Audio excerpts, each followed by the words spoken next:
Hello students, welcome. I am Tilochan Majhi, Assistant Teacher of Gram Vikas Shikya Niketan. तो आज आम पढ़ा षष्ठ श्रेणी विज्ञान बहीर प्रथम अध्याय खाद्यर उत्स। तो ता पूर्वर जदि आपण मो चैनल को सब्सक्राइब करना ताहले लाइक शेयर और सब्सक्राइब करने भूलिबे नहीं। चलो ताहले स्टार्ट करिबा।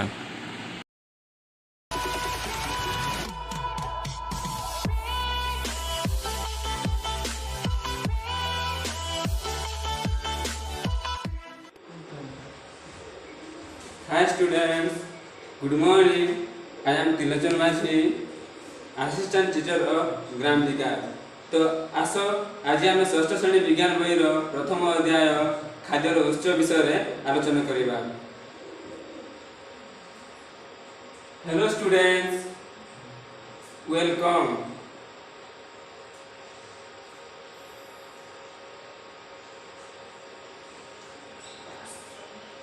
तो आम आज खाद्यर उत्स जोटा कि तुम विज्ञान बहीर प्रथम अध्याय तो ता विषय आज आम आलोचना करने को जाऊँ है।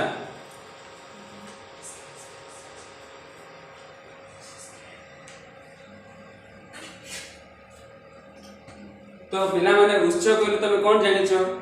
उत्स माने आमे उत्स कहले जे कोनोसी जिनिस बा पदार्थ जोठारु बाहरी थाए बा जोठारु मिली थाए ताहाकु आमे सेही एलिमेंट बा सेही पदार्थर उत्स बोली आमे कहि थाउ। उदाहरण स्वरूप कोन आमे जो दिन बेला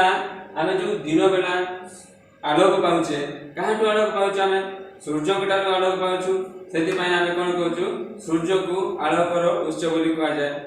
तापर उदाहरण टू कोन हला, आमे विभिन्न नदी नाल पोखरीटारू कौन पाउछु? आमे जल पाउछु। सेति पय नदी को कूओ को पोखरी को कौन को जलर उत्स बोली कहि दाउ। तो एठी लेखा है देखो, उत्स कहले कोनोसी जिनिस बा पदार्थ जोठारू बाहरी थाए बा मिली थाए ताहाकु सेही पदार्थर उत्स बोली कहा जाय। मु कहिथिली उदाहरण स्वरूप कोन, दिन बेला आमे जो सूर्य ठारू सूर्य आलोक पाउ थाउ ता तेणु सूर्य को कोन कहू आमे आलोकर उत्स बोली कहि थाउ। तापर पिले आमे दैनंदिन जीवन रे जा खाइ थाउ ताहाकु आमे खाद्य एटा बोली हैला खाद्य बोली कहि थाउ। तो खाद्य का कहा जाय? आमे दैनंदिन जीवन रे जा खाइ थाउ। तो आमे कोन पाए खाउ? तो खाइबा द्वारा हमकु शक्ति मिले, जो शक्ति द्वारा आमे देखो चली पारुछे, आमे डेई पारुछे, ए सब कार्य करि पालु होला। तो जथा आमे खाद्य कोन कोन खाउछु?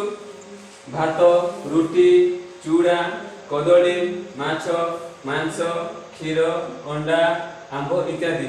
एटा गोटे गोटे खाद्य। तापरे प्रत्येक जीवन वैशिष्ट्य होची जन्म, वृद्धि और विकास, प्रजनन और मृत्यु। तो प्रत्येक जीवन वैशिष्ट्य होची कोन कि जन्म, वृद्धि और विकास, प्रजनन और मृत्यु। एही समस्त कार्य पई खाद्य आवश्यक होई थाए। तो मनुष्य प्रत्येक दिन जो कार्य करूची से कार्य करिया पई ताको शक्ति दरकार होची। तो शक्ति आमे कोठु पाउछु?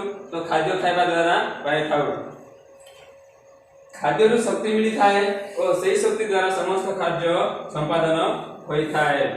तेणु खाद्य को जीवन धारणर उत्स बोली कहा जाय।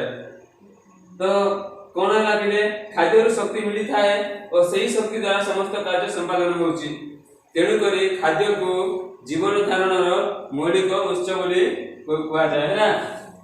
तापर कोन खाद्य द्वारा जीवनर समस्त मौलिक आवश्यकता पूर्ण होई थाए। हम दैनंदिन जीवन रे जेते प्रकार के कार्य करूछु सेति पय खाद्य द्वारा ही जीवनर समस्त मौलिक आवश्यकता पूर्ण होई थाए। बुझिलो? तापर देखिया पिला माने आमे खाउतिबा खाद्य प्राय 3 प्रकार। आमे 3 प्रकार खाद्य खाउचे। गोटे हला कोन? प्राणी जातीय खाद्य, आ गोटे हला उद्भिद जातीय खाद्य, आ गोटे कोन हला उद्भिद और प्राणी रु मिलु नथिबा खाद्य। तो कोन उद्भिद और प्राणी रु मिलुनी देखिबा। तो खाद्य को 3 भाग रे विभक्त कली।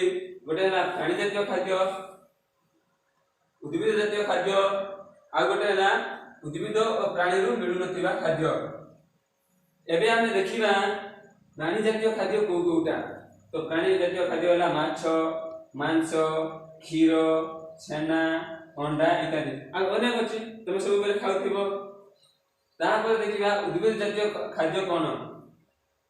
डाली हो, तेल हो, चीनी, पियाज, विभिन्न पनीपरिबा, हळदी हो, आंब हो, आम चारिपाखरे अनेक प्रकार उद्भिद जातीय खाद्य अछि जहाँ आम दैनंदिन जीवन में गोड़ भाव में व्यवहार करूँ। तापर उद्भिद प्राणी मिलु नथिबा खाद्य कोन देख? जल, जोटा आम पानी कहू, लुण, लुण आम जोटा समुद्र लुण खाऊँ। तापर बरफ, जोटा जल को ठंडा करे जोटा हुए ताहला बरफ हैला।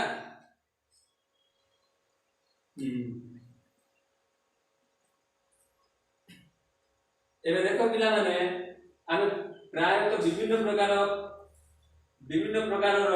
प्राणी जातीय खाद्य खाई खाऊ। कौन कौन? मांस प्राणी रो आम पाउछु, माछ, क्षीर, छेना और अंडा। तापर देखिया पिला माने प्राणी जातीय खाद्य। तो प्राणी जातीय खाद्य आम देखिबा तो प्राणी मानकर नाम लिखि देली। आ एठी हैला प्राय से प्राणी मान ठारू मिलुतिबा खाद्य रो उपादान। तो देखिया प्रथमे आमे गाय विषय डिस्कशन करबा कथा हबा। तो गाय ठार आमे कोन कोन पाउछु? क्षीर पाउछे, दही पाउछे, लहुणी, छेना। तापरे छेडी रे आमे कोन पाउछु? क्षीर और मांस। तापरे माछ रो आमे कोन पाउछु? माछ। आ तमे गाय रे जो कोडी खाउतिबो एटा हला सुकुआ हैला। तापर कुकुड़ा रे आमे कोन पाउछु? अंडा पाउछे। तापरे मांस पाउछे। सेही परि बतक हंस मध्ये अंडा दियंती। एठी अंडा हे जाई छला। तमे भलो देखिबो अंडा आ मांस।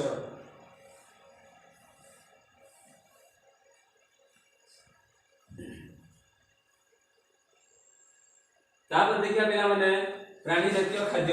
जो प्राणी जातीय खाद्य कहितली तो मांस देखो, मांस एटा अछि कुकुड़ा मांस, चिकन लेखा अछि। तापर एटा माछ। तो एटा भी गोटे प्राणी जातीय खाद्य।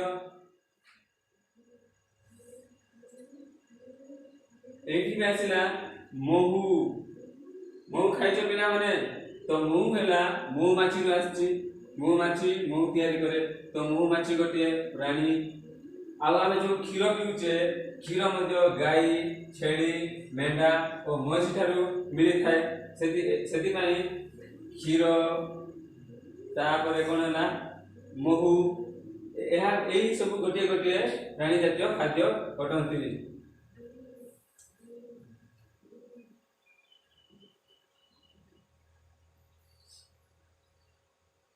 तापर देखिबा उद्भिद जात खाद्य।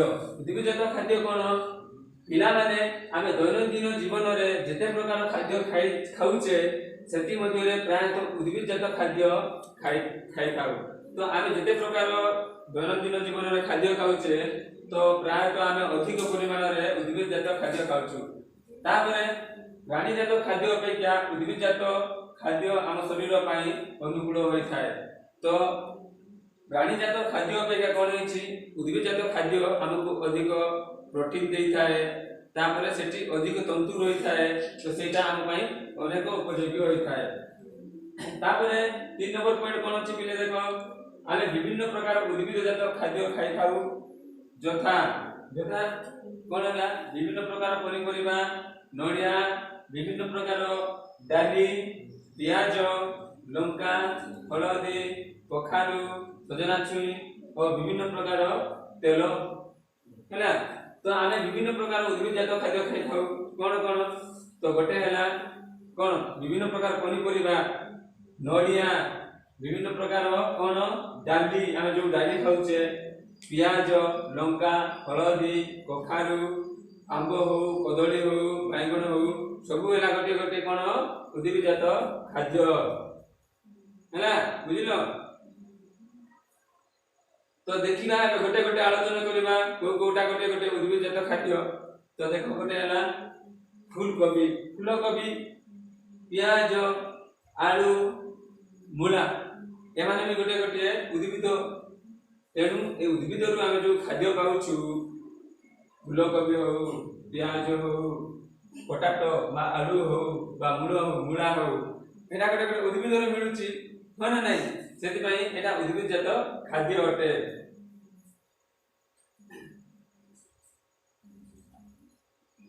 हाँ तापर नेक्स्ट आमे कोन देखिबा उद्भिदजात सही गोटे खाद्य हला तो रसुण हला धनिया पत्र कांकुड़ी पिला तमे कांकुड़ी खाइथिबो गारे सब बेले खाउथिबो मटर चना आम स्कूल रे तरकारी रे मटर चना पकाउची खाउछो हाँ ना नहीं हाँ तापर एबे देखिबा पिला माने सबटा मजा पाठ कोन उद्भिदर केउ केउ अंश को आमे खाद्य रूपे व्यवहार करछु। आंब गछर कांड को तमे खाउछो कि नाही सेति पय केते गछर फूल पत्र कांड को खाद्य रूपे ग्रहण करा जाय केते गछर कोन गछ को आमे तार फूल पत्र कांड को खाद्य रूपे ग्रहण करूछु तो केते गछर केवल पत्र को आमे आउ केते गछर केवल कांड को आउ केते गछर फूल को आमे खाद्य रूपे व्यवहार करूछु। तो देख पिले आम चारि पाखरे जते उद्भिद अछि तो केतेक उद्भिदर फूल को आमे खाद्य रूपे व्यवहार करूछु बा केतेक गछर फल को आउ केतेक गछर कांड को आमे खाद्य रूपे व्यवहार करूछु। तो देखिबा प्रथमे आमे प्याज कथा उठेबा प्याज कथा पढिबा तो प्याज रो कांड और पत्र को आमे खाद्य रूपे व्यवहार करू। प्याज रो कांड कोठी थाए माटी ऊपर थाए ना माटी भीतर थाए प्याज रो कांड हला माटी भीतर थाए हला एटा होची गोटे प्याज रो कांड। तो पिला माने तमे प्याज रो पत्र को खाद्य रूपे व्यवहार करछो कि तो आमे प्याज रो पत्र को मध्ये खाद्य रूपे व्यवहार करू और तार कांड को मध्ये खाद्य रूपे व्यवहार करू। तापर देखिया पिला कोन आंब गछर आमे कोन खाउछे तो पिला माने आमे आंबर फल को खाद्य रूपे व्यवहार करथाउ आमर केवल फल को आमे व्यवहार करूछु। तापर आ कोन होची आ केतेक लोक आम बहुल को मध्ये खाद्य रूपे व्यवहार करंती जो आम फूल अछि फूल को बहुल कहंती तो सही बहुल को मध्ये केतेक लोक खाद्य रूपे व्यवहार करंती। आंब गछर पत्र को व्यवहार करंती खाद्य खांती कि नाही तो आमे कोन जाने आंब गछर फल को आमे खाद्य रूपे व्यवहार करू तापर आंब गछर बहुल को मध्ये केते लोक खाद्य रूपे व्यवहार करंती हैला। तापर क्वेश्चन तो पाई देछि बिले आंब गछ आंब आ कटि दे ठीक है ना पिला माने आंबर आ केउ केउ अंश को खाद्य रूपे व्यवहार करो तो आंबर केवल आंब को तापर तार बहुल को छाडी देले आंब गछर कोनोसी अंश मध्ये खाद्य रूपे व्यवहार करि हुए नाही।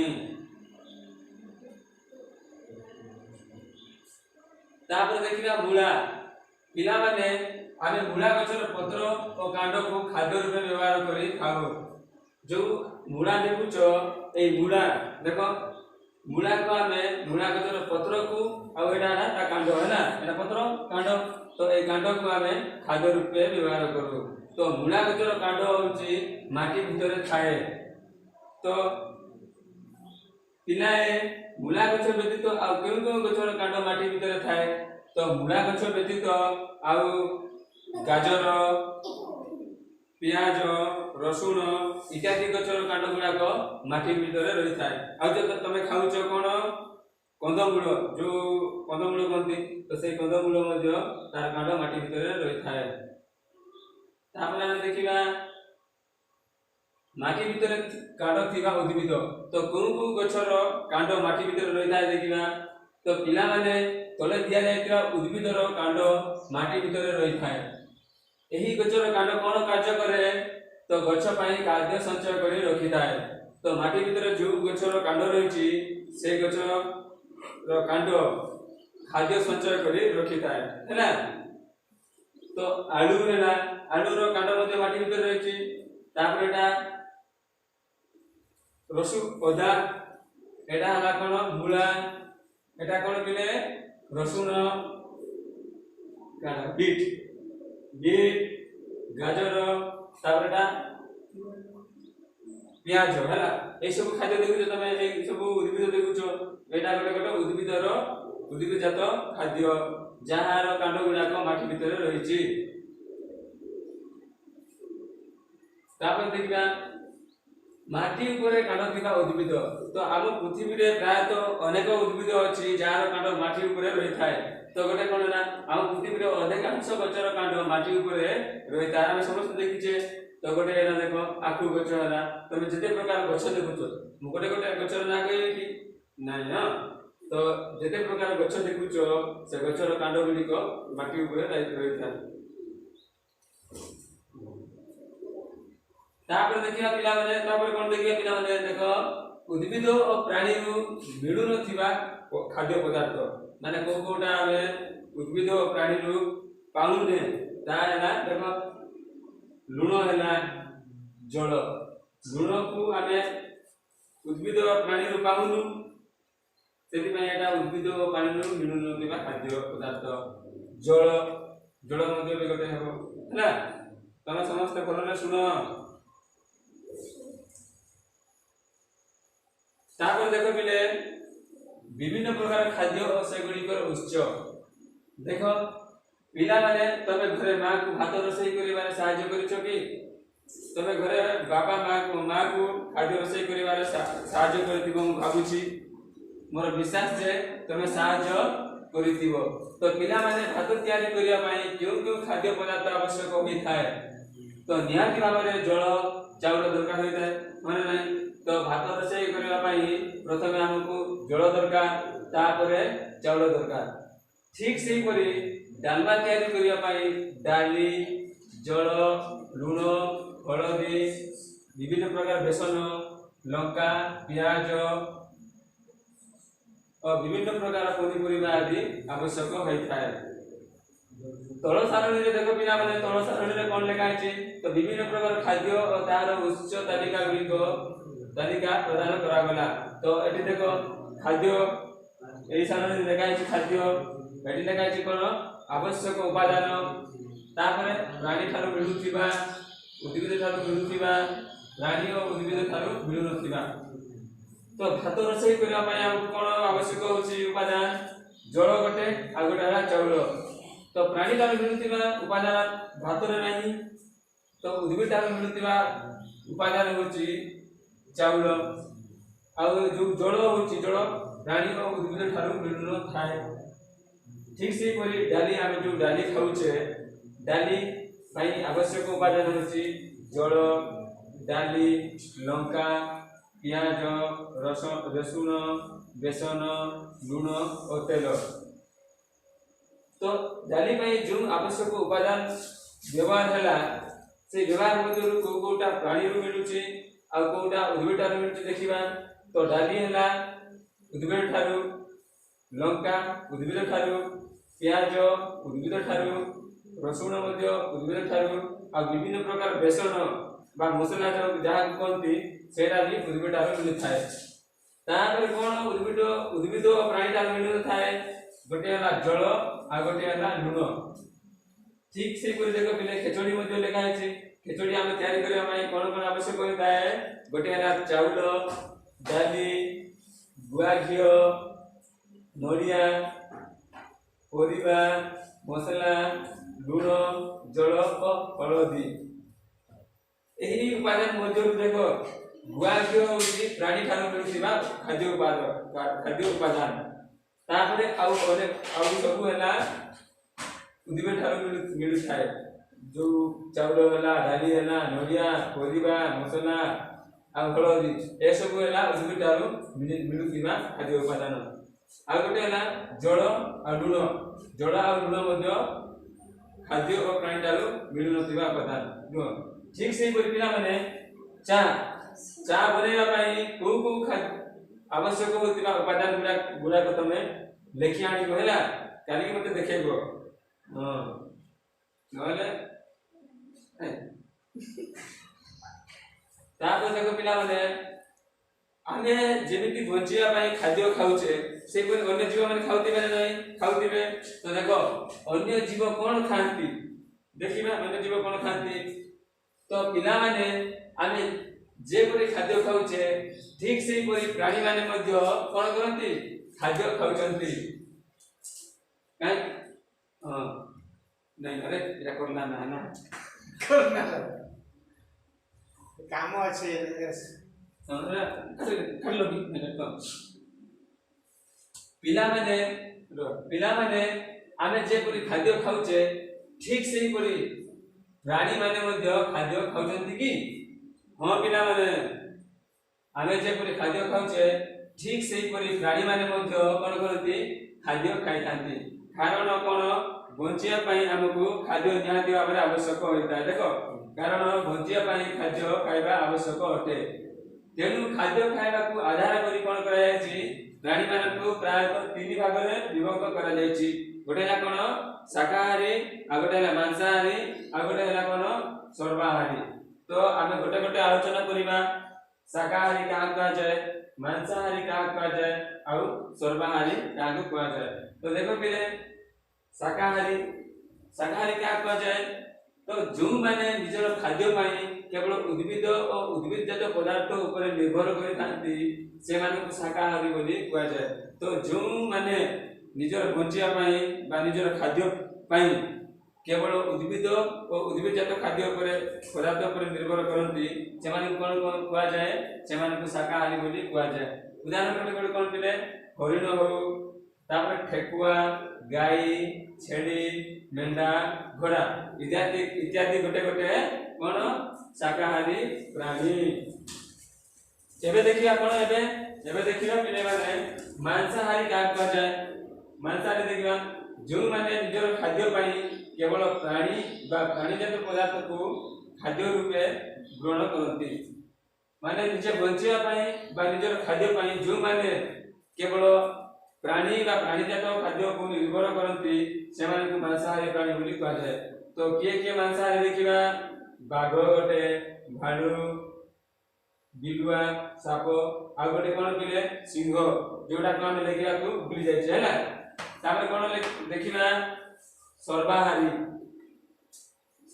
का कहा जाय जो प्राणी माने निजर खाद्य पाई उभय उद्भिद और प्राणी मान को ऊपर निर्भर करती से मान को कोन कहा जाय सर्वाहारी प्राणी बोली कहा जाय तो जो प्राणी माने निजर खाद्य पाई उभय उद्भिद और प्राणी मान को ऊपर निर्भर करती से मान को कोन कहा जाय से मान को कहा जाय सर्वाहारी प्राणी बोली कहा जाय तो सर्वाहारी के आमे मनुष्य आमे सब प्रकार खाइ देउचे हमकु जा मिली दे आमे सब खाइ पकोचु सेति पय आमे गोटिए सर्वाहारी प्राणी तापर कुकुर मध्य सर्वाहारी प्राणी हैला बुझिलो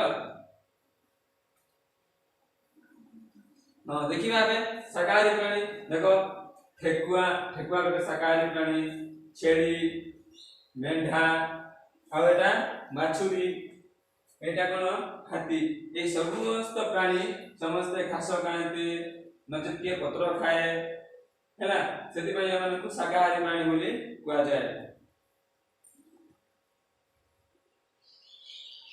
एबे देखिया पिला माने मांसाहारी माने कोन जो प्राणी माने निजर खाद्य पाई प्राणी जात पदार्थ बा प्राणी माने को खाइ थांती देखो सिंह गोटे हला बाघ भालू बिलुआ और बिलेई मध्य मांसाहारी बिले हैला बिले भात खाए कि नहीं बिले भात भी खाए हेले अधिक परिमाण से मांस खाउछ सेति में से गोटे मांसाहारी हैला आ सिंह तो भयंकर से मध्य मांसाहारी सरला बिले एबे देखिबा कोन सर्वाहारी तो सर्वाहारी का कहा जाय पिला माने जो प्राणी माने उभय निज खाद्य पाई उभय प्राणी और उद्भिदजात खाद्य को व्यवहार करती मनीष हला उभय मांस भी खाती आ उद्भिद रु मिलुतिबा खाद्य भी खाती तापर गोटे कोन पिला कुकुर मध्य खाइ थाए हैला सेति में मनीष आ कुकुर हला गोटे सर्वाहारी प्राणी तापर देखिया कोन जीव और सेमानकर खाद्य देखो जीवर नाम लिखा है आ कोन खाती हैला आमे कोन खाउछु आमे विभिन्न प्रकार खाद्य खाउछु उद्भिदजात खाउछु प्राणीजात खाद्य खाउछु हैला तो कुकुर कोन खाए पिले देखो कुकुर खाए मांस खाए हां भात खाए रोटी खाए आ क्षीर मध्य पिए तापर पारा देखो पारा कोन खाए धान मुग बिरी इत्यादि हम स्कूल रे पारा अछि ତମେ ସମସ୍ତେ ଦେଖୁଥିବ ସେମାନେ କଣ ଖାଉଛନ୍ତି, ଧାନ ବି ଖାଉଛନ୍ତି, ମୁଗ, ବିରି ଇତ୍ୟାଦି।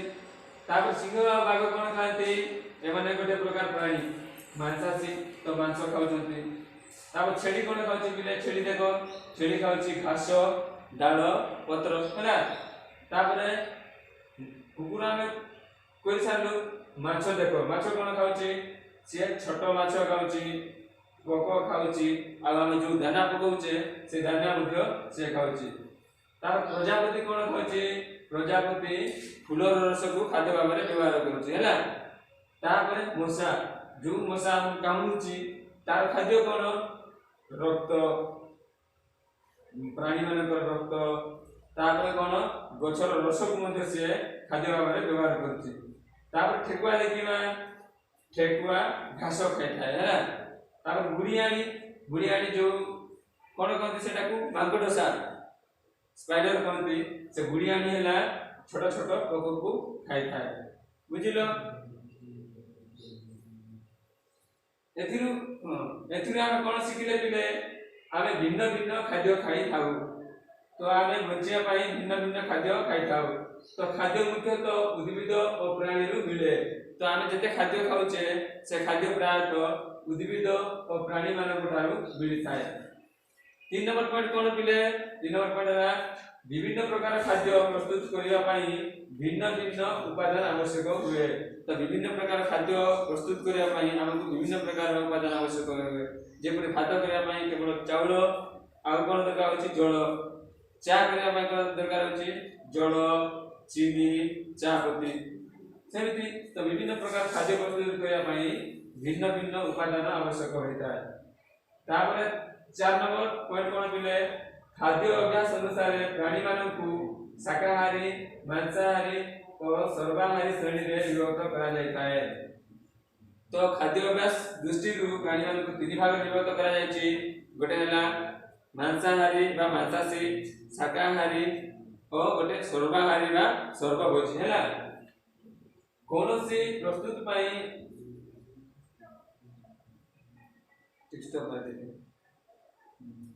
କୌଣସି ଖାଦ୍ୟ ପ୍ରସ୍ତୁତ ପାଇଁ ଆବଶ୍ୟକ ଜିନିଷକୁ ସେଇ ଖାଦ୍ୟର ଉପାଦାନ ବୋଲି କୁହାଯାଏ। ମନେକର କୌଣସି ଖାଦ୍ୟ ଆମେ ପ୍ରସ୍ତୁତ କରୁଛେ, ତ ସେଇ ଖାଦ୍ୟ ପ୍ରସ୍ତୁତ କରିବା ପାଇଁ ଯୋଉ ଉପାଦାନ ଆବଶ୍ୟକ ହେଉଛି ତାହାକୁ ଆମେ କଣ କହୁ, ଉପାଦାନ ବୋଲି କହିଥାଉ ହେଲା। ତାପରେ ମଣିଷ ଗୋଟିଏ ସର୍ବାହାରୀ ଶ୍ରେଣୀର ଅଟେ। ତ ମଣିଷ ହେଲା ସବୁ କିଛି ଖାଇଦେଉଛି। ତ ଉଦ୍ଭିଦରୁ ଉଦ୍ଭିଦଜାତ ଖାଦ୍ୟ, ପ୍ରାଣୀରୁ ପ୍ରାଣୀଜାତ ଖାଦ୍ୟ ଖାଉଛୁ। ସେଥିପାଇଁ ମଣିଷ ହେଉଛି ଗୋଟିଏ ସର୍ବାହାରୀ ଶ୍ରେଣୀର ଅନ୍ତର୍ଭୁକ୍ତ ଅଟେ।